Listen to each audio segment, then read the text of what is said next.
बिस्मिल्लाहिर्रहमानिर्रहीम अस्सलाम वालेकुम। My name is Umisa Tariq and my co-partner is Anmol Mazhar. आज जो हमने टॉपिक डिस्कस करना है वो ऑर्डर सैप्रोलेगिनेज़ की जीनस सैप्रोलेगिना है। सबसे पहले हम इसके इंट्रोडक्शन देखते हैं। सैप्रोलेगिना एक बेसिकली वाटर मोल्ड है जो फ्रेश वाटर के अंदर प्रेजेंट होती है और इसकी सबसे ख़ास बात ये है कि ये बैक्टीरिया की प्रेजेंस में वाइट और ग्रे कलर के फाइब्रस पैचेस या स्ट्रक्चर्स अपने इर्द गिर्द बना लेती है, जिसकी वजह से इसको कॉटन मोल्ड का नाम भी दिया जाता है।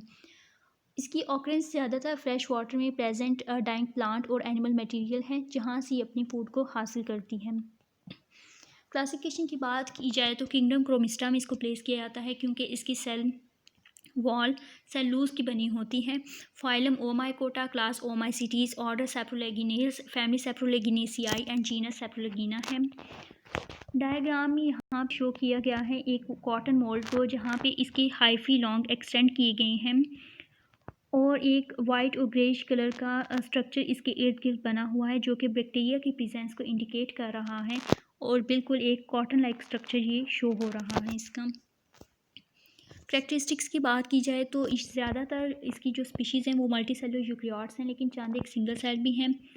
इसको सैप्रोलेगिना पैरासिटिक का नाम दिया जाता है क्योंकि इसकी नेचर पैरासिटिक है और ये इन्फेक्शन कॉजिंग फंगस है। बाकी ओमाइसिटीज़ की तरह ये भी सेप्रोट्रॉपिक और नेक्रोट्रॉफ है नेचर में। सेप्रोट्रॉप वो होते हैं जो कि डेड ऑर्गेनिज्म को डिके करते हैं, उनसे अपनी फूड हासिल करते हैं। नेक्रोट्रॉप वो होते हैं जो कि लिविंग सेल्स को पहले उनकी डेथ करते हैं, फिर उनको डिके करके अपनी फूड को हासिल करते हैं। ये वाइड रेंज के टेम्परेचर को टॉलरेट करने की सलाहियत रखती है। 3 से 33 डिग्री सेल्सियस में भी ये सर्वाइव कर जाती है, लेकिन ज़्यादा प्रीवेलेंट ये लोअर टेम्परेचर पे होती है। इसके हाइफी लॉन्ग और राउंडेड एंड्स होते हैं उनके, जिसके अंदर ज़ूओस्पोर्स प्रेजेंट होते हैं। सैप्रोलेगिना जनरली ट्रैवल्स इन कॉलोनीज़। ये कॉलोनीज़ की फॉर्म में ट्रैवल करती हैं और वो कॉलोनी में एक से ज़्यादा स्पीशीज़ भी हो सकती हैं। इसकी ज़्यादातर जो स्पीशीज़ हैं वो एक्वेटिक सेप्रोप्स हैं। नेक्स्ट इसकी रिप्रोडक्शन है। इसके अंदर एसेक्सुअल और सेक्सुअल दोनों तरह की रिप्रोडक्शन होती है। एसेक्सुअल रिप्रोडक्शन को आगे से वेजिटेटिव और स्पोरुलेशन में डिवाइड किया गया है। वेजिटेटिव रिप्रोडक्शन के 2 मेथड हैं, fragmentation and formation of gamete. Fragmentation के जो प्रोसेस होता है उसमें हाइफी लॉन्ग हाइफी जो है इनवेरिएबल लेंथ में जो है वो डिवाइड हो जाते हैं। उसके बाद उनमें कैरियोगैमी का प्रोसेस होता है और उनसे नया माइसीलियम जर्मिनेट हो जाता है। जबकि फॉर्मेशन ऑफ गैमी में एक गैमी स्ट्रक्चर बनता है। टिप हाइफी की टिप पे जो स्वेलन होता है उसके अंदर स्टोर्ड फूड भी होती है और न्यूक्लियाई भी होती हैं। ये स्वेलन स्ट्रक्चर रेगुलर, इरेगुलर और ओवल होता है इन शेप में। ये स्वेलन स्ट्रक्चर जब डीअटैच होता है तो ये एक नए माइसीलियम के अंदर जर्मिनेट कर जाता है। स्पोरुलेशन की बात की जाए तो इसके अंदर 2 तरह के ज़ूओस्पोर्स होते हैं, प्राइमरी भी और सेकेंडरी भी। प्राइमरी ज़ूओस्पोर्स होते हैं इलोंगेटेड सिलेंड्रिकल स्पोरेंजिया में प्रेजेंट होते हैं, form singly at the tips of smectic hyphae, जो कि स्मेटिक हाइफी के टिप्स के ऊपर बनते हैं। ये पियर शेप भी होते हैं, बाइफ्लैचेलेट न्यूक्लिएट स्ट्रक्चर होता है। ये प्राइमरी ज़ूओस्पोर्स की फॉर्मेशन के बाद ये रेस्ट की कंडीशन में चले जाते हैं, जैसे कि सिस्ट बना लेते हैं और ये सिस्ट जो हैं वो बाद में सेकेंडरी ज़ूओस्पोर्स के नाम से जाने जाते हैं। सेकेंडरी ज़ूओस्पोर्स जर्मिनेट होते हैं और एक जर्म ट्यूब बनाते हैं जहाँ से नया माइसीलियम डिवेल्प हो जाता है। यहाँ पे इस डायग्राम में शो किया गया है कि एक सोमेटिक हाइफ है, उसकी टिप के ऊपर एक swollen tip of Haifa swollen tip बन जाती है। यहाँ पे डेलिमिनेशन ऑफ द प्राइमरी ज़ूओस्पोर्स बन रहे हैं, मतलब कि ज़ूओस्पोर्स जो हैं खुद को अरेंज कर रहे हैं वॉल्स के साथ। जब ये मैच्योर होते हैं तो ये डेहिसिटेड ज़ूओस्पोरेंजियम के ज़ूओस्पोरेंजियम जो है वो फट रहा है और उसके अंदर से प्राइमरी ज़ूओस्पोर्स जो हैं निकल रहे हैं। ये आगे से सिस्ट बना रहे हैं, रेस्टिंग स्टेज में जा रहे हैं।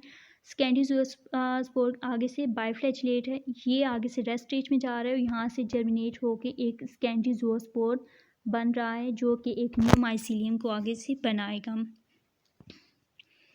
सेक्सुअल रिप्रोडक्शन की बात की जाए तो इसमें सेक्सुअल रिप्रोडक्शन इज़ ओगेमस। ओगेमस रिप्रोडक्शन की वो सेक्सुअल रिप्रोडक्शन की वो टाइप है जिसमें एग जो है वो लार्ज इन साइज़ होता है और नॉन मोटाइल होता है, जबकि मेल गैमेट्स जो हैं वो स्मॉलर इन साइज़ होते हैं और मोटाइल होते हैं। मैच्योर ओगोनियम जो है वो यूनिन्यूक्लिएट होती है, उसके अंदर सिंगल न्यूक्लियस प्रेजेंट होता है, जबकि जो एंथीरियम होता है वो मेल जो ऑर्गन होता है वो मल्टी न्यूक्लिएट होता है और इलॉन्गेट स्ट्रक्चर होता है, उसके अंदर ज़्यादा न्यूक्लियस प्रेजेंट होते हैं और वो स्ट्रक्चर भी उसका इलॉन्गेट होता है। मेल और फीमेल न्यूक्लियाई की फ्यूजन के बाद एक डिप्लॉयड साइगोट बनता है जो अपने इर्द गिर्द एक थिक वॉल बना लेता है और ये ओस्पोर बन जाता है। वो स्पोर फर्दर जर्मिनेट करता है, एक जर्म ट्यूब बनाता है जिसके अंदर बायफ्लेजिलेट जूओस्पोर्स प्रोड्यूस होते हैं। Each zoospore germinate by germ tube to form a new mycelium. हर जो जूओस्पोर है वो जर्मिनेट होता है और एक नया माइसीलियम बना देता है। यहाँ डायग्राम में इसकी सारी लाइफ साइकिल इसका शो किया गया है। अगर इसकी इकोनॉमिक इम्पोर्टेंस की बात की जाए तो सैप्रोलैगिना के बहुत ज़्यादा नेगेटिव इम्पैक्ट हैं एक्वेटिक इकोसिस्टम के ऊपर, क्योंकि ये थ्रेटन कर रही है लाइफ फिशेस की, एम्फीबियंस की होगी, क्रस्टेशियंस की होगी। सैप्रोलैगिनेसिस ये एक ऐसी डिजीज़ है जो कि सैप्रोलैगिनिया की वजह से कॉज हो रही है, जिसको विंटर फंगस का नाम भी दिया जाता है। ये फ्रेश वाटर के अंदर जितनी भी फिशेस हैं, फ़िश एग्स हैं, उसको इफ़ेक्ट कर रही है। वो ख़ास तौर पे वो फिशेस जो पहले ही वाउंडेड हों, उनको उनके ऊपर ये ज़्यादा अटैक करने के इसके चांसेस ज़्यादा होते हैं और इन्फेक्टेड फ़िश जो हैं अल्टीमेटली वो डाई हो जाती हैं। बस इतना ही लेक्चर था। अल्लाह हाफ़िज़, बहुत बहुत शुक्रिया।